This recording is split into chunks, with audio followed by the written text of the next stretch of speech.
This episode of Gators Breakdown is brought to you by MyBookie. Use promo code Gators on a deposit of $500 or more, and you can claim a bonus of up to $200. Visit mybookie.ag for more details. This episode of Gators Breakdown is also brought to you by Shark Coatings. Get a different kind of gift this holiday season. Visit sharkfloorcoatings.com when you need professional floor coating services done right the first time. Want more Gators Breakdown? Join Gators Breakdown Plus. Starting at $3 a month, get access to unique episodes, plus a blog, chat room, giveaways, shout-outs, and more. Gators Breakdown Plus is furthering the interaction with fans and listeners like you. Head to gatorsbreakdown.supportingcast.fm to join Gators Breakdown Plus today.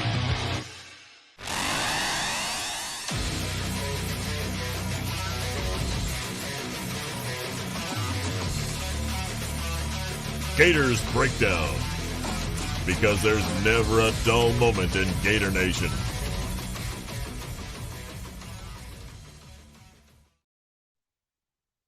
The Gators Breakdown podcast is ready to go. I'm your host, David Waters. You can find me on Twitter at GatorDave_SEC, coming at you right on the heels of the Gators Bowl announcement. And there were a few in the mix, but with the way it played out, it is going to be the Las Vegas Bowl for the Gators versus Oregon State, December 17th. 13 days there for the Gators, of course. Not a lot of time. It's on a Saturday, so we still get a football game on a Saturday for the Gators. That's a 7:30 p.m. kickoff, Eastern time, of course. 4:30 there, local time in Las Vegas. Florida, Oregon State in the Las Vegas Bowl, and this was about one of the better bowl games you could choose from. I think, of course, you get to go play in that nice stadium in Las Vegas where the Raiders play, Allegiant Stadium, of course, one of the newer stadiums out there. So you get that kind of you get a big game feel without it being really a big game, of course, because you got 6-6 Florida. It is 9-3, number 14 in the college football playoff, Oregon State. But that's just how it works out. The SEC's got so many bowl slots, and some of the other more traditional bowls get the first pick. And so it just happened to be where Florida gets slotted right here in the Las Vegas Bowl, but better than the Birmingham Bowl, the Liberty Bowl, all the other ones that were in the mix. So this was, as far as a fan destination, this was about as good as you were going to get if you weren't going to a big bowl game here for Florida. So there you go. Florida, Oregon State, December 17th.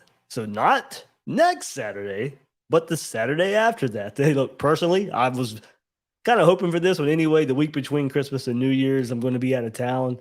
Of course, I'd watch the game, but then I'd have to do a podcast and take some time away from family, all that kind of stuff. So selfishly, Dave Waters here wanted this one. So part of the storylines, of course, we don't know who's going to be playing for Florida, so it probably doesn't really matter what bowl game you're getting anyway. So selfishly for me, I was hoping for this one. And plus, like I said, you get that nice stadium. It's a big game feel without it being such a huge game. One of the newer stadiums, a big stadium here, Las Vegas. So if you're looking for a end of year vacation, if you're wanting something different, you go to Vegas, go have a good time, win or lose.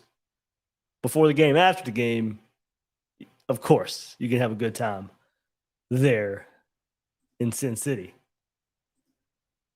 Good stuff. We got, I'll do a quick preview of Oregon State, not detailed into personnel of kind of who they are so far this year, their schedule, their record, some of the stats, all that good stuff about the Beavers. Coming up here, shorter episode, but just wanted to, of course, update you guys who Florida's playing in the bowl game, get some thoughts out there about them. We got about 2 weeks to look at this team, and I'll go deeper into personnel, of course, kind of like a normal game preview that I do during the season. So plenty to get into with Oregon State coming up. But I will give a quick glance here in this episode of Gators Breakdown. Before we hit there, hit that like button, hit that subscribe button. Really, really helps us out here, of course. Coming at you right on the heels of the announcement. Doing work right here. So, of course, I'll have a couple more episodes during this week. But while we're live right here on YouTube. A few of you joining me right now, kind of short notice, out of nowhere. Didn't know really what time it was going to be released. That Florida and Oregon State were going to play in the Las Vegas Bowl. So hit that like button, hit that subscribe button if you haven't done so yet on Gators Breakdown. Be sure to join us on Gators Breakdown Plus. A lot of good discussion going on the last few days here on the Discord server, the Gators Breakdown Plus Discord. Link is in the description to join Gators Breakdown Plus. But conversation does not stop there. If you want to talk to a whole lot of Gator fans, mainly about football, of course, you can do it right there on that Discord server. Just so much talk the last couple of days of the college football Final Four, Florida's bowl game, Anthony Richardson, all the transfers that was happening for Florida. That's the storyline, of course, here for this bowl game as well for the Gators.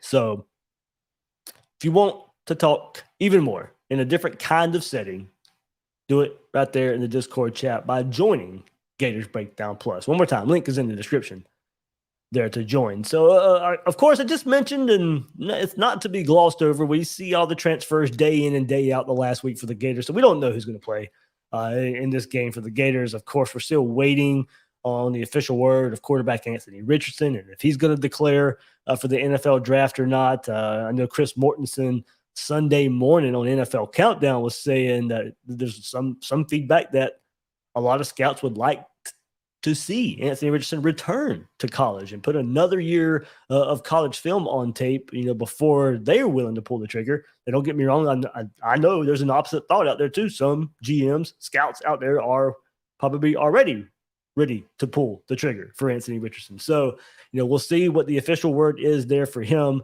and what he's going to do. Of course, that may change your thoughts on this bowl game one way or the other there with Anthony Richardson. And, of course, all the transfers out of the program already. Will Miles and I, we hit that last week. We'll hit it again on Monday. Of course, there's been a lot more since the last time we got together last Monday, namely Donovan McMillan, Corey Collier, both safeties there for the Gators. Plenty more to get into there on that. But, of course, it affects this bowl game a bit. We don't know who's going to be able to suit up for Florida, whether it's guys going to the NFL just out of, just no more time. They're out of eligibility at Florida. Will they play in their very last game? Guys like Trey Dean and Ventrell Miller, Amari Burney, those type of players, will they play in this game? Or, even guys that are just transferring and already, signifying December 5th, the official date, that they're going to transfer from the University of Florida. So you're not going to count on those guys already while they try to find their next school. So we'll see. We'll see who lines up there for Florida and how much it affects, the thoughts about this game for the Gators. So still a lot more before we even get into a preview of this game, is just who's going to be available for the Gators when they take on Oregon State. All right, let's take a look through Oregon State's season so far. They finished the season 9-3. Go take a look right here. So if you're watching on the YouTube version, you got the graphic. Follow along pretty nicely. If you're just listening to us right here on Gators Breakdown, do the best I can right here to maneuver our way through their schedule. They opened up the season with Boise State, beat Boise State 34-17, beat Fresno State 35-32, and then started the season 3-0 by beating Montana State 68-28. And then back-to-back losses, and they played look, their next two games were the representatives in the Pac-12 championship game. They beat USC 17, or they lost to USC 17-14, gave USC their toughest game one of the toughest games of the season. Of course, Utah beat USC in the regular season and in the Pac-12 championship. But the next toughest game for USC was Oregon State. 17-14 USC victory there. The week later, Utah just destroys Oregon State to give them their second loss of the season. Utah beat Oregon State 42-16. Oregon State was 3-2 at that point in the season. And then they go on to win 3 straight against teams that we weren't really sure what Oregon State was at this point in the season. I mean, you played USC very tough. Got blown out by Utah, so you still didn't really know what Oregon State was. And then they did what they were supposed to against some other teams. Now, they're only a 1-point win versus Stanford, 28-27. But then Washington State, pretty good team, beat them 24-10, beat Colorado 42-9, and then only lost to Washington to get them at 6, one more loss for Oregon State here to pull them 6-3. But they lost to Washington 24-21. So they were playing the better teams besides Utah, playing the better teams in the Pac-12 very close and beating the lower tier teams. After that loss to Washington, as I said, 24-21. They were 6-3 on the season, 3-3 in conference. And then they end the season on a 3-game winning streak. And the games weren't close until the season finale versus Oregon. Beat Cal 38-10, beat Arizona State 31-7 to get them at 8-3 going into the season finale versus rival Oregon. And Oregon, of course, was a top 10 team at the time. And Oregon State beats them 38-34 to finish the season 9-3 for the Beavers. So what did that mean for the Pac-12 standings? Well, we know USC and Utah play on Friday night. Utah beating USC for the second time this season. But there was a lot of gathering up there at the top of the Pac-12 this year.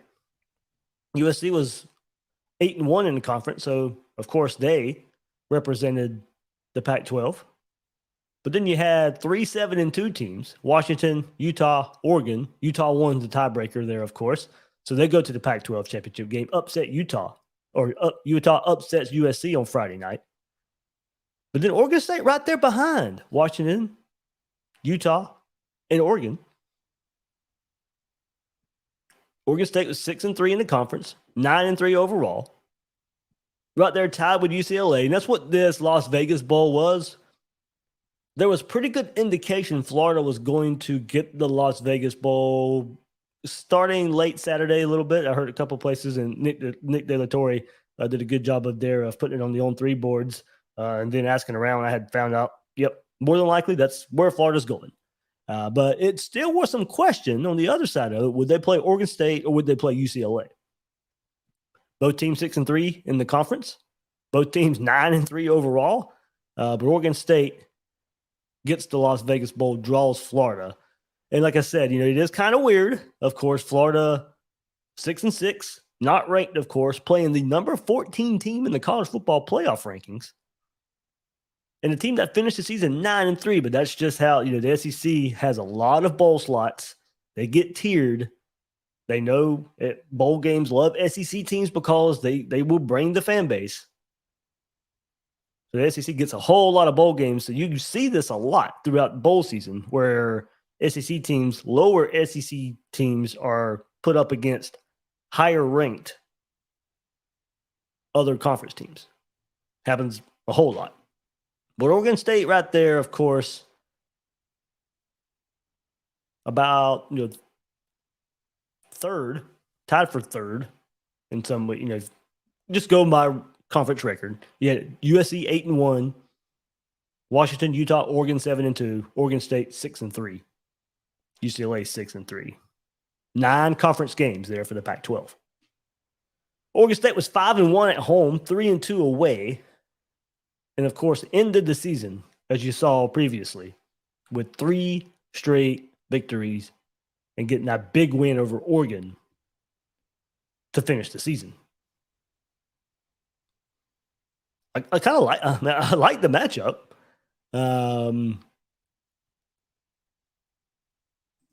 You're playing one of the better Pac-12 teams. And look, heck, let's go back to the schedule a bit. Of course, there's one common opponent, and that's Utah. Florida beat Utah to open up the season. Oregon State gets demolished by Utah. But transitive property, not the best barometer in college football, of course. If transitive property worked, beating Utah to start the season, Florida shouldn't go 6-6, right? So we know that doesn't mean a whole lot. But that is one comparison when looking at Florida and Oregon State. Both teams playing Utah. Florida beating Utah. Oregon State getting demolished by Utah. 42-16. But yeah, more than likely, of course, that doesn't hold a lot of weight. And another thing, we don't know who's going to be playing for Florida. Going up against the Beavers there in Las Vegas. Interesting matchup there. Of course, I like it, first of all, being in Las Vegas, a different setting for the Gators. It's a new setting. It's not one of the same bowl games that we've all been to, we've all traveled to in the state of Florida. That's always a plus, but at least you get a big name city, a travel destination, but also a team that there's no history here. This is better than going up against, a traditional, maybe UCF again in a bowl game. I know that was up for discussion as well, playing them, I believe, in another bowl there. But also, we've seen of course, Florida went and played Michigan this year, but we've seen the Florida Michigan, the Florida Iowa, the Florida Penn State, the Florida versus random Big Ten school. Well, you start the season versus a Pac-12 team versus Utah, a team you don't play.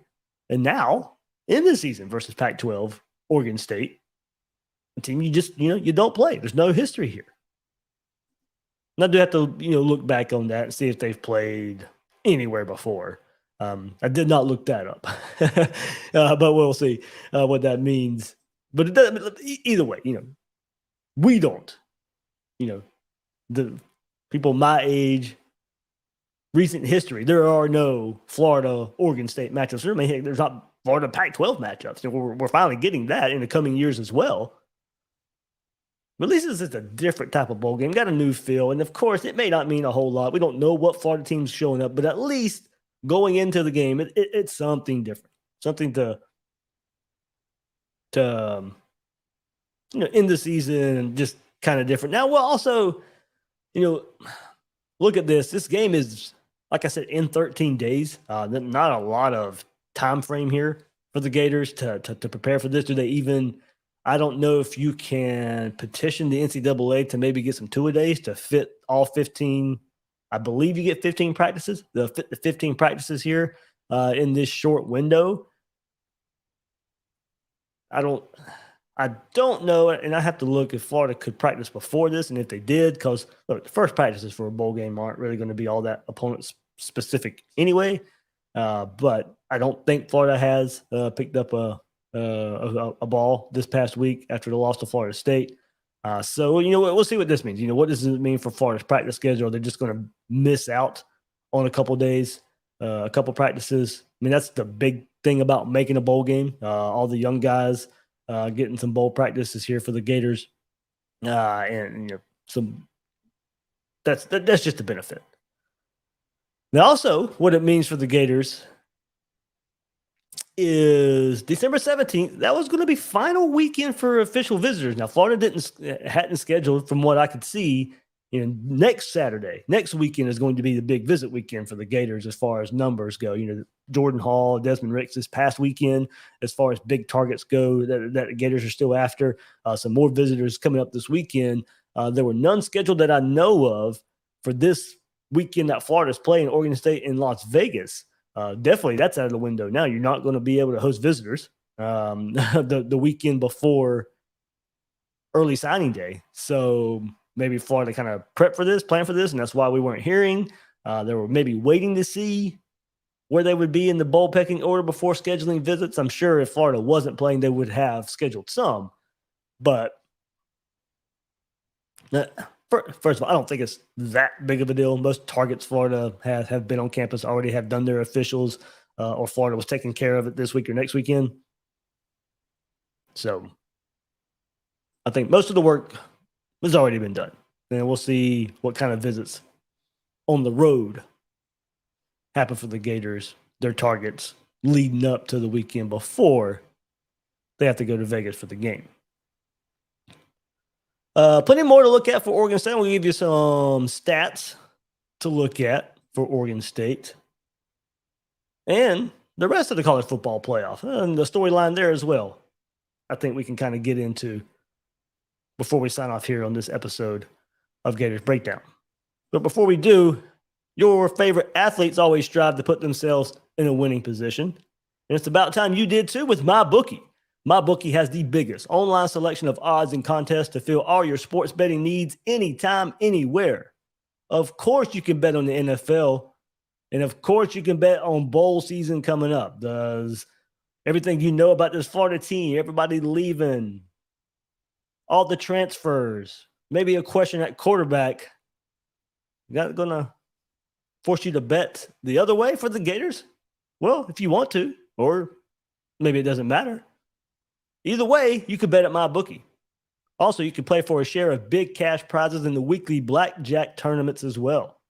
Sign up at MyBookie, use promo code Gators on a deposit of $500 or more, and you can claim a bonus of up to $200. Again, that is promo code Gators to claim a brand new deposit bonus designed for bettors looking to get their cash in and cash out quick. Experience sports in a whole new light and make this season a winning one. Bet anything, anytime, anywhere at MyBookie.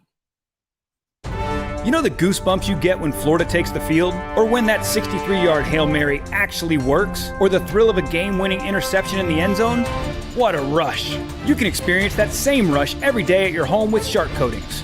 We'll cover your old, ugly concrete with a beautiful industrial concrete coating and a warranty that lasts longer than most careers in professional football.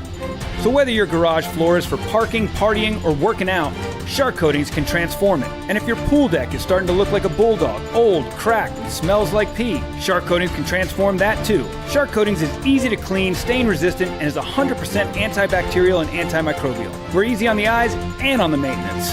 Gator Nation is worldwide, and Shark Coatings is based right in the heart of it. So whether you live in Brunswick, Georgia, or Live Oak, Florida, down to Ocala, over to New Smyrna Beach, or anywhere in between, contact us for a free estimate today. Learn more at sharkfloorcoatings.com. That's sharkfloorcoatings.com. All right, now let's take a look briefly at some Oregon State stats.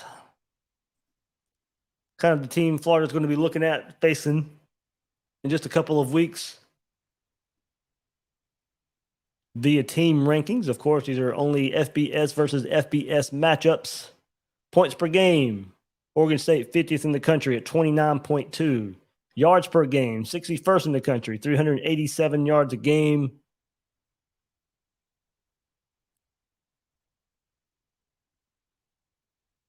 Third down conversion percentage, 66 in the country, 38.7. Red zone scoring, something maybe to look out for. They're not very good in the red zone. 99th in the country at 78.7%. For their defense, they are 17th in the country in opponents' points per game, holding opponents to 20.8. About 21 points a game there, Oregon State's given up. They're in the Pac-12 mostly. Opponent yards per game, they're 30th in the country, 349.1. So pretty good defense there for the Beavers.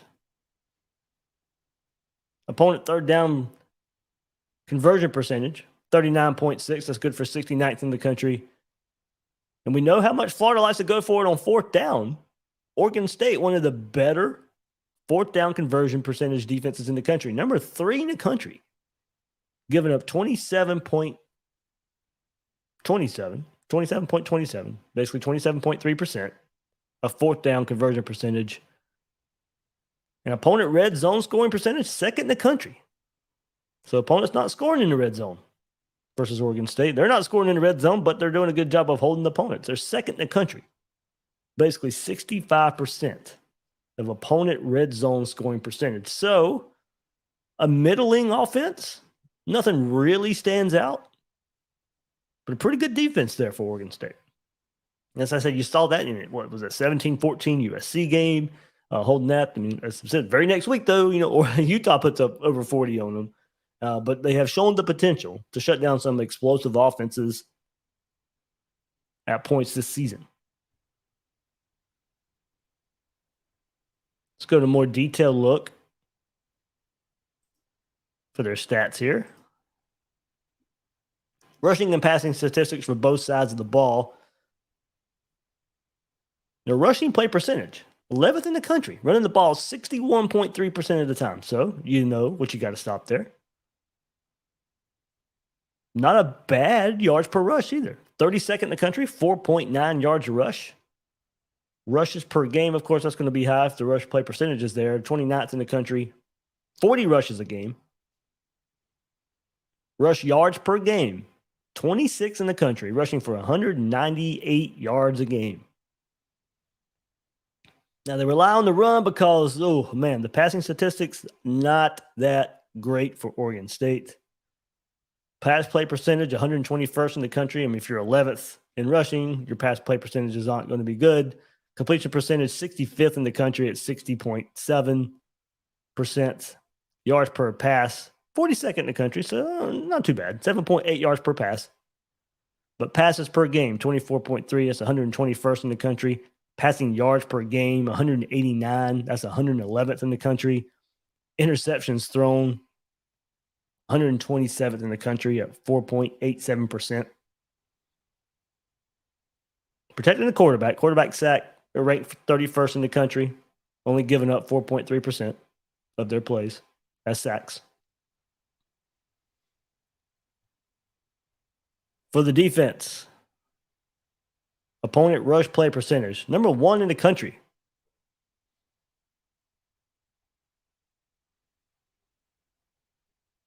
.6%.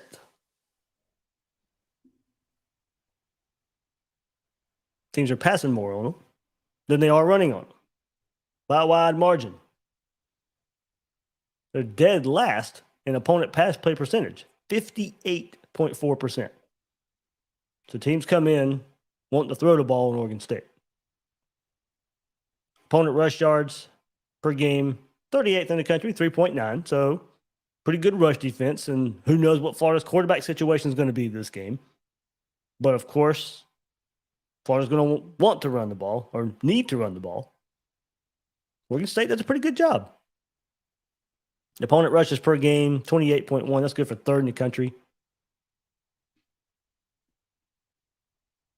Opponent rush yards per game, 109.3. That's good for 15th in the country for Oregon State. Only giving up 109 yards a game. Opponent yard per pass, 6.3. That's good for 16th in the country. Opponent passes per game, 38. Like I said, teams like passing the ball on Oregon State. Maybe because kind of tough to run on this team. They're good for 84th in the country. Opponent pass yards per game, 240 yards a game. So not sure, Florida's quarterback situation doesn't really matter. I mean, if Anthony Richardson doesn't declare, decides to come back, play in the bowl game, or if he decides to play in the bowl game, either way. Doesn't matter. That's not likely if he's declared, but if he does, Florida should want to come out and run the ball. But, of course, we've seen probably pass too much for our liking in certain games. If he is going to play, either is his last game as a Gator or just play, then could want to send him out throwing the ball. And that might be the best plan of attack, what this season says, versus Oregon State, but I think you got to run the ball. If you're Florida. That's no surprise. All right. Good look there. Oregon State stats. Give you a quick glance, kind of what to expect from them, what they've done this season.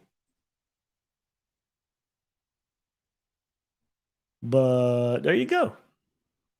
Just a quick look at them. Like I said, we got 13 more days. I'll do kind of my regular preview. See if I can get somebody from the Oregon State side to give us a preview as well. We'll go a deeper look at personnel the closer we get to the game. But all right, before we sign off here on this episode of Gators Breakdown, the college football playoff rankings are set. We'll do big picture college football look. We don't do that too often here on Gators Breakdown, but of course, as the season winds down, it's a big storyline as well. And it doesn't look pretty, of course. I mean, you got that number 1 besides big rival Georgia. They're going to be taking on Ohio State. Ohio State gets back into the college football playoff picture, of course, with USC getting upset on Friday night. So number 1, Georgia versus number 4, Ohio State. That's 1 versus 4. And then 2 versus 3, Michigan versus TCU. So you got the SEC champion, the Big Ten champion, and then 2 non-conference champions. TCU, of course, got beat in the Big 12 championship game, and Ohio State got beat by Michigan last week, holding them out of the Big Ten championship game. So 2 conference champions, 2 non-conference champions here in the Final Four of the college football playoff. Bama comes in at 5, Tennessee 6. So 3 SEC teams in the top 6, but 2 Big Ten teams make the playoff. Clemson, number 7. Utah all the way up to number 8 after beating USC. Kansas State moves up to number 9 after beating TCU in the Big 12 championship. USC rounds up the top 10. Penn State 11, Washington 12, Florida State 13 after the win over Florida last week, of course. And then everything else that's just kind of happened. Oregon State 14. Florida's the next opponent. Oregon State 1 spot ahead of Oregon, who they beat last week, of course. Tulane 16, LSU drops to 17 after the SEC championship game. UCLA 18, South Carolina number 19, Texas 20, Notre Dame 21, Mississippi State 22. NC State is 23rd, Troy 24th, and Texas San Antonio rounds out the top 25. Not sure how many people had Troy and UTSA. That's 24-25. But there you are. There's your final college football playoff rankings. And then your 4 teams there. I probably still got Georgia winning it all here. This is an interesting matchup with Ohio State. If Ohio State's offense plays up their potential, then they might can push Georgia. I think once Georgia kind of puts their foot down, they can beat anybody out there. I mean, Georgia's a much better version of Michigan to me, and we saw what Michigan did to Ohio State.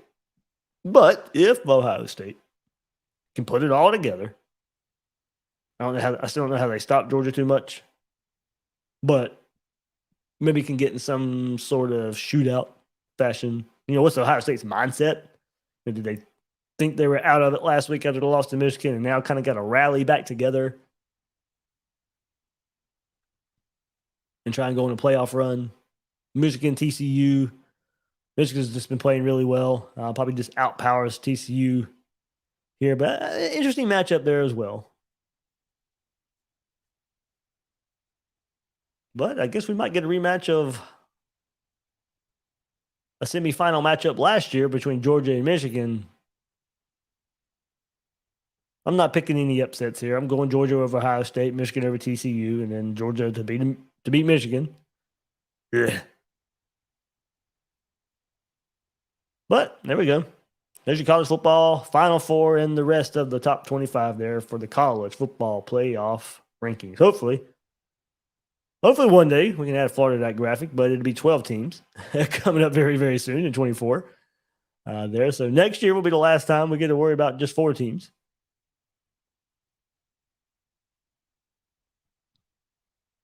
But there it is. All these games coming up soon. As I said, Florida should be one of the first bowl games, I would imagine, since we only got 13 days from that. And then a lot of the big games start. And then, of course, college football playoff around New Year's Day. A week later, the final. All right. Let me take a look at the comments here, of course.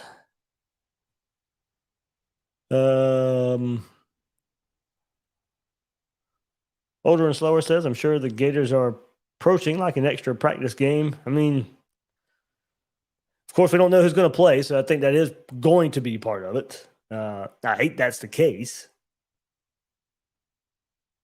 But not sure. I'm not sure who's going to be. I think Older and Slower might be Oregon State fan, maybe. So welcome. Like I said, we'll see who's available for Florida. I mean, already going down the safety depth chart. Like, I don't know if Trey Dean's going to play with him getting ready for the NFL draft. And then Donovan McMillan's already left. Corey Collier's already claiming that he's transferring as well. That was today. So Florida very, very short on safeties going in to this game. We'll see what the health of Rashad Torrance is as well. He didn't play versus Florida State last week. So there's 4 right there. Kamari Wilson, of course, the true freshman. You'll have to rely on him. He played last week versus Florida State, but Florida may be very, very light on safeties in this game.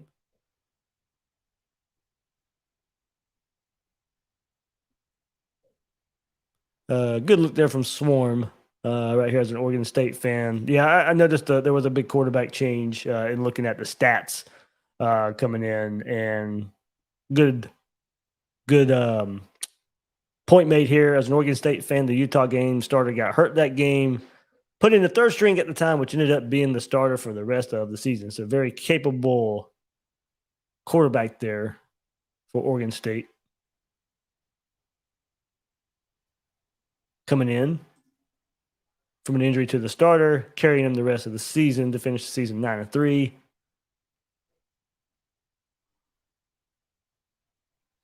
All right, let's see. A lot of comments to go through, so I'm not sure I'm going to get to most of them, but plenty to get into the next couple of weeks about this game. But all right, Gator fans, that'll do it for this episode of Gators Breakdown. Thanks for, everybody who hopped in live. Like I said, wasn't sure when this was going to happen. That's the benefit of subscribing. Hopefully you sign up for those notifications. You'll get that bell notification when we go live. So episodes like this, you just, hey, here we go. Dave's live. Let's go listen. Thank you so much for doing that. And if you're listening to the recording or listening on YouTube or watching on YouTube later, thanks for hopping on. Thanks for listening. As we about to close the book on this season, but 13 more days for that, of course. And that Saturday on the 17th, I may do what I did for the FSU game. I may just go live right after the game, kind of more of an instant reaction type of episode there. But we'll see. We'll see. Plenty coming up on Gators Breakdown this week. Will and I will get together on Monday again. Of course, we'll go deeper into we'll get Will thoughts on the bowl game, Las Vegas Bowl versus Oregon State. We'll go over all the roster management. We did it last week, and we got to keep doing it because it just keeps adding up for the Gators. All the roster management moves, all the transfers out of the program, declarations to the NFL, of course, as well. So we'll see what that means for the Gators. We'll probably get more on Monday. I would assume that is the official opening of the transfer portal. So we'll see what that means for the Gators. Maybe we'll get word from Anthony Richardson on Monday and his decision one way or the other. I mean, the Gators got to start practicing tomorrow, I would imagine. Of course, as I said, there's a very limited window here. So I would imagine we get a whole lot of, partly because now you know who you're playing, you know when the bowl game is, and also the transfer portal opens up officially on December 5th. So I would imagine it's going to be a busy, busy Monday there. So Will and I will get together Monday night to review it all. And maybe you take a look at some of the personnel for Florida this year in this 2022 season, what we liked about it. Some of the top players from this year. A lot of them are Billy Napier's players, recruits or transfers. Pretty good topic there. We got into on Gators Breakdown Plus last week in a chat. I'm going to bring it over to main Gators Breakdown this week. All right, that will do it for this episode of Gators Breakdown. I'm your host, David Waters. You can find me on Twitter at GatorDave_SEC. Guys and girls out there, thank you for listening to this episode of Gators Breakdown.